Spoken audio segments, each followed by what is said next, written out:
जय श्री सीताराम। श्री राम जय राम जय जय राम। श्री सद्गुरुदेव भगवान के चरणों में प्रणाम। तो मंत्र जप के ऊपर चर्चा चल रही है, तो आज हम थोड़ी जप विधि के बारे में और चर्चा कर लेते हैं कि मंत्र किस किस प्रकार से काम करता है। राम नाम का जप किस किस प्रकार की संख्या में जप किया जाता है और जप की जो संख्या है वो किस किस प्रकार से काम करती है। तो सबसे पहले बता दूं कि अगर जो भगवत प्राप्ति के लिए जप कर रहा है उसके लिए कोई संख्या नियुक्त नहीं की गई। संख्या आपके उत्साह को बढ़ाने के लिए। अगर आपका मन लगा हुआ है परमात्मा में, प्रीति परमात्मा में है और आप जप कर रहे हैं तो संख्या की कोई आवश्यकता नहीं। संख्या तो प्रारंभिक जो प्राथमिक शिक्षा होती है उसमें दी जाती है ताकि आप कहीं आलसी न हो जाए। इसलिए किसी को 11 माला, किसी को 64 माला, किसी को 16 माला के लिए बोल दिया जाता है। विशेष तौर पे जो भगवत प्राप्ति करना चाहते हैं उनके लिए तो नाम और मंत्र दो वस्तु दी जाती है कि मंत्र को आप पवित्र अवस्था में जपें और नाम को हर अवस्था में जपें। पवित्र अपवित्र हर अवस्था में नाम को जप किया जा सकता है, चाहे स्त्री हो पुरुष हो कोई भी हो। अब बात आती है उनके लिए जो मंत्र का प्रयोग अपनी कामना पूर्ति के लिए, अपने भौतिक व्यवसाय में जो सांसारिक व्यवसाय कर रहे हैं, कर्मकांड कर रहे हैं, उसमें उन्नति, घर गृहस्थी में उन्नति, किसी भी प्रकार की आपकी भौतिक इच्छा है उसके लिए अगर आप मंत्र का प्रयोग करना चाहते हैं, यद्यपि करना नहीं चाहिए क्योंकि यहाँ तो सब कुछ प्रारब्ध के अनुसार मिल ही जाएगा, लेकिन आप फिर भी उससे अधिक चाहते हैं तो आपको तप करना पड़ेगा और तप के लिए संयम नियम अति आवश्यक है। भगवत प्राप्ति की तो हमने पहले ही बता दिया कि संख्या की आवश्यकता नहीं है। भगवत प्राप्ति में प्रीति, भगवत प्रेम चाहिए और वो निरंतर जप से, निरंतर नाम जपो या मंत्र जो विधा आपको बता दी है कि पवित्र अवस्था में मंत्र, अपवित्र अवस्था में नाम जप करना चाहिए। शरीर की अपवित्र पवित्र दशा की बात की जा रही है। आप जब भी जप करेंगे, भगवान का नाम लेंगे, आप पवित्र ही हैं, लेकिन कुछ मर्यादाएं शोचाचार के लिए बनाई गई है तो उनका पालन करना आवश्यक है क्योंकि हमारी प्रीति सबसे पहले शरीर में है। तो शरीर की ममता और अहमता हटाने के लिए और शरीर से जो हमारा राग है उसको मिटाने के लिए संयम नियम और शोचाचार की आवश्यकता है। शुरुआत में ही कोई इसे अगर तीजांजलि दे देता है तो ये मूर्खता की बात। इसलिए कोई कह देता है ना कि शरीर अपवित्र है तो क्या हुआ, मन पवित्र चाहिए। तो भैया तुम्हारा मन पवित्र हो गया, इसका प्रमाण क्या है? तुम खुद देखो कि तुम्हारे मन में पवित्र मन की अवस्था क्या है। पवित्र मन की अवस्था है कि पवित्र मन के भीतर निरंतर परमात्मा का स्मरण चलता है। राग द्वेष ईर्ष्या ये सब शांत हो जाते, निकल जाते। उसके हृदय के अंदर करुणा, दया, शांति ये सब गुण आने लगते हैं। आपके क्या हृदय में ऐसे गुण आ रहे हैं? आप जरा देख लीजिएगा। तो शुरुआत में ये कहने से काम नहीं चलेगा कि शरीर अपवित्र है तो क्या हुआ, मन तो पवित्र है। मन पवित्र, जब आप शरीर पवित्र रखेंगे, भोजन पवित्र रखेंगे, आहार पवित्र रखेंगे, खाना पीना उठना बैठना सब कुछ आप संयम नियम से करेंगे तो धीरे धीरे मन भी पवित्र होने लग जाएगा। नाम जप के साथ ये सब करेंगे। फिर एक ऐसी अवस्था आती है कि शरीर का राग ही जब छूट जाता है या फिर शरीर से आपकी स्थिति उठ जाती है तो अब शरीर पवित्र है अपवित्र है उससे कोई फर्क नहीं पड़ता है। फिर आपका सब जप जो है वो सब मन के भीतर चलने लगता है और सब कुछ मन से ही तो बंधा हुआ है। शरीर यही नष्ट हो जाएगा, आत्मा का कुछ बिगड़ता नहीं। बीच में यही मन तो है जो शरीर से जोड़े रखता है। यही मन पवित्र हो जाए तो आत्मा परमात्मा से जोड़ देता है। सारी साधना इसी के लिए तो है। तो भगवत प्राप्ति के लिए जो करना चाहते हैं उनके लिए भी सोचाचार प्रथम में अति आवश्यक है, परंतु संख्या आवश्यक नहीं। परंतु जो भौतिकता में अब उन्नति चाहते हैं, कामनाएं पूरी करना चाहते हैं, उनके लिए विधा है कि मंत्र को 1.25 लाख जप करें। जैसे 1 लाख आपने जप कर लिया, फिर उसका दशांश यज्ञ, दशांश तर्पण, दशांश मार्जन, फिर दशांश ब्राह्मण भोजन अथवा संत भोजन जो भी आप करवाना चाहे, या फिर आप छोटी बच्चियों को भी भोजन करवा सकते हैं। इस प्रकार से मंत्र सिद्ध होता है। ये मंत्र सिद्धि हुई। अब इसके बाद जब आप जाप करोगे नित्य 11 माला, 21 माला, 51 माला, जो भी आपकी क्षमता है भगवान की कृपा से, फिर वो कार्य करता है। पहले मंत्र को आप सिद्ध करें। तो अगर आप अति व्यस्त हैं तो 40 दिन लगा दो, ज्यादा समय है 21 दिन में कर लो, और भी ज्यादा समय है तो 11 दिन में कर लो। अब ये निश्चित निर्भर करता है कि आपका मंत्र कितनी संख्या का है, कितना बड़ा है। जैसे गायत्री मंत्र है 24 अक्षरों का, द्वादशाक्षर मंत्र 12 अक्षरों का, अष्टाक्षरी मंत्र 8 अक्षरों का, पंचाक्षरी मंत्र 5 अक्षरों का, षडाक्षरी मंत्र 6 अक्षरों का। तो इस प्रकार से अक्षर के ऊपर भी समय लगता है फिर उसमें। और मंत्र को आप इतने जल्दी जल्दी जाप ना करें कि आपको ही सुनाई ना दे। मंत्र आप इस प्रकार से जाप करें कि जैसे मैं ऐसे बोल के बता रहा हूं कि जैसे श्री राम जय जय राम, श्री राम जय जय राम, ऐसा आपको अंदर भीतर सुनाई देता रहना चाहिए। ऐसा नहीं श्री राम जय जय राम, श्री राम जय जय राम, श्री राम जय जय राम। ये कीर्तन है, लेकिन मैं आपको, क्योंकि मंत्र को हर जगह बोला नहीं जाता, कीर्तन नहीं किया जाता। आज तो बुद्धि खराब हो गई लोगों की और तथाकथित वक्ताओं की, जिनको शास्त्र का थोड़ा बहुत भी बोध नहीं है कि मंत्र का कीर्तन नहीं किया जाता है। तो मंत्रों का कीर्तन हो रहा है तो फिर प्रभाव कहां से नजर आएगा। फिर जब गुरु कान में मंत्र देंगे तो वही मंत्र सब जगह सुना हुआ है, तो कुछ विशेष उसके ऊपर प्रीति विश्वास होगा नहीं, तो लाभ तो मिलना नहीं।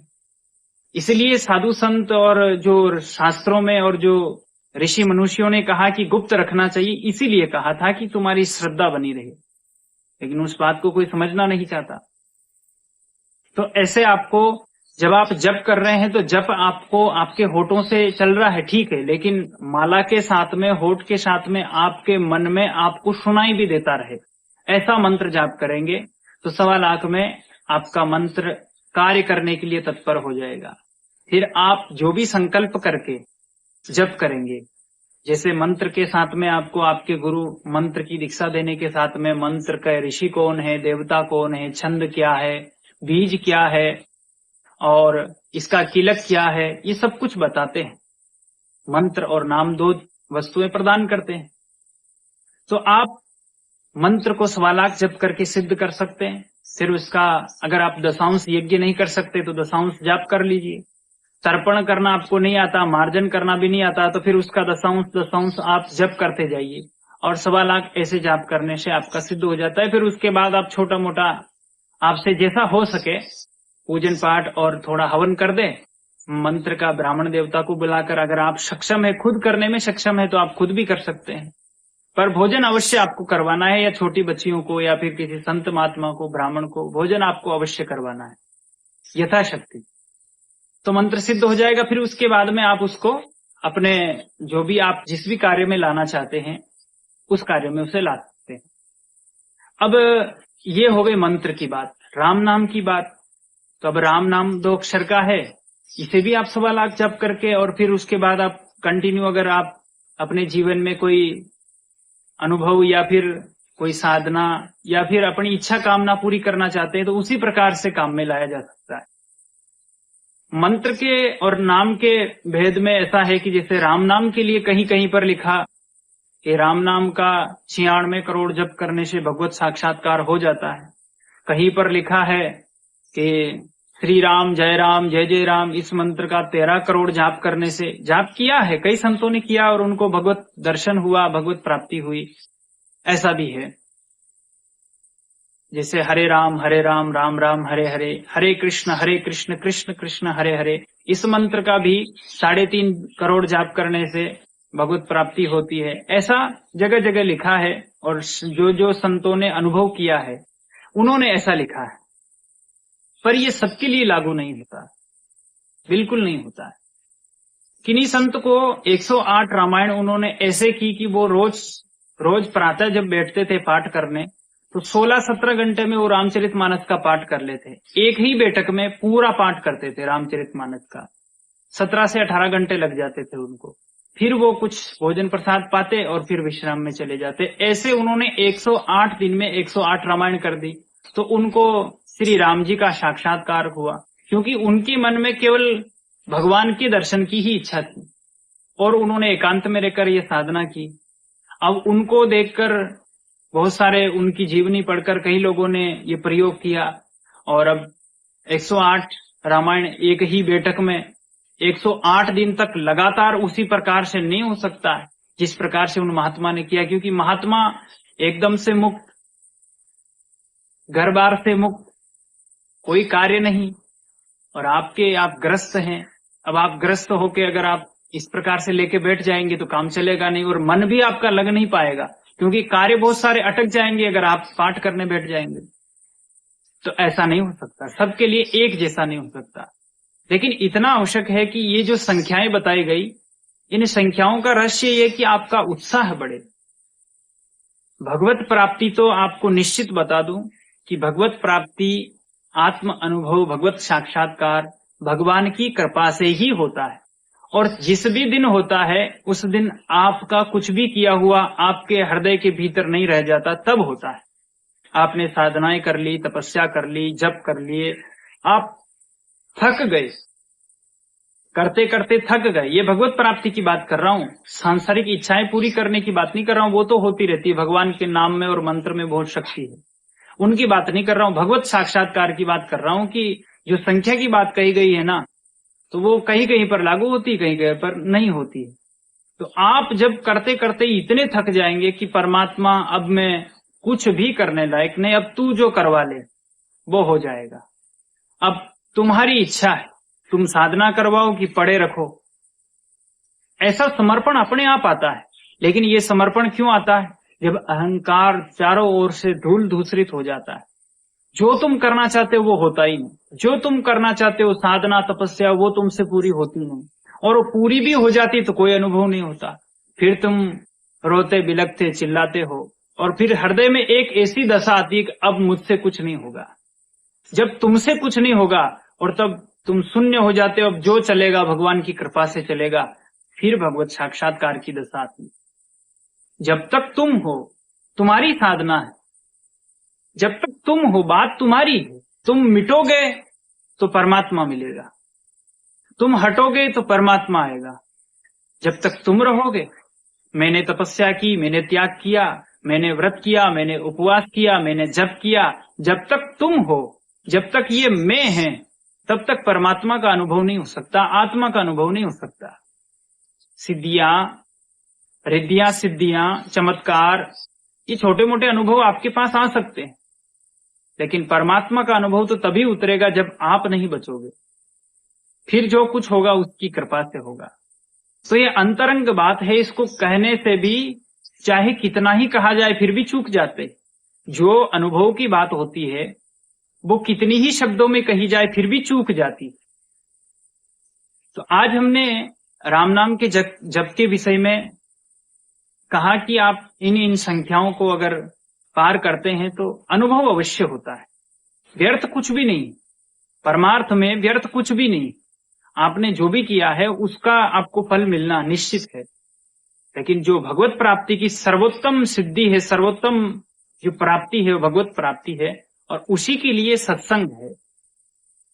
लेकिन सकामना, सकाम भक्ति और कामनाएं तो होती है, उसके लिए भी आप भगवान की शरण तो होइए, भगवान का नाम तो लीजिए।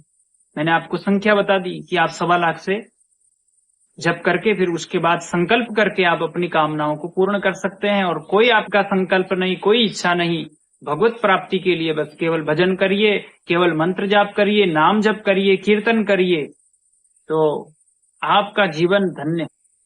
आज के लिए इतना ही। श्री राम, जय जय राम।